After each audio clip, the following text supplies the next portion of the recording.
هنا نصاب ويبيع الوهم، يعيش على الحرام.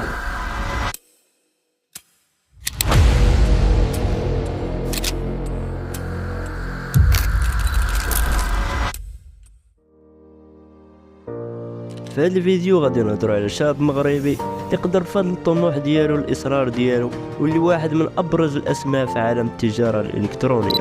ويحتل بعد 3 مليون هذا 3 مليون. كيفاش بدات الرحله ديال هذا الشاب؟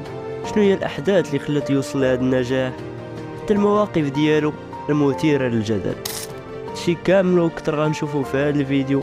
غير قبل ما نبداو لايك واشتراك ويلا بينا. في مدينة مراكش العتيقة عام 1986 تولد محمد من عائلة متواضعة. الوالد كان خدام في العسكر، الوالدة ربة بيت. كبر سيمو وسط الأحياء الشعبية في مراكش. تعلم من الوالد معنى الانضباط ومن الوالدة معنى العطاء، ولكن رغم هذه البداية البسيطة كان عنده طموح كبير. من صغره كان سيمو معجب بالتكنولوجيا. فاش دخلت الانترنت لأول مرة للمغرب بدا كيفتح عينيه على عالم جديد، عالم التجارة الإلكترونية. في سن 12 سنة كان كيمشي للسيبرات غير باش يلعب ويستمتع بوقته. ونهار على نهار كيزيد الإعجاب ديالو بهاد التكنولوجيا. في العمر ديال 13 عام شرى ليه الوالد أول بيسي. كان بيسي ضعيف بزاف بالنسبة لدابا، لكن في ديك الوقيته كان شي حاجة اللي واعرة، كانت أحسن هدية في حياته. دازت الوقت، في بداية العشرينات ديالو بدا سيمو لايف المسيرة ديالو في التجارة الإلكترونية. تعلم كلشي لراسو بوحدو من خلال الانترنت. كان كيقرا ويقلب على الفرص وكان كيخاطر بكلشي.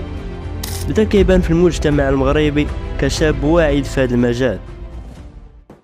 2 مارس 2020 أعلنت وزارة الصحة المغربية عن تسجيل أول حالة إصابة مؤكدة بفيروس كورونا. المغرب سجل أول حالة مؤكدة بفيروس كورونا.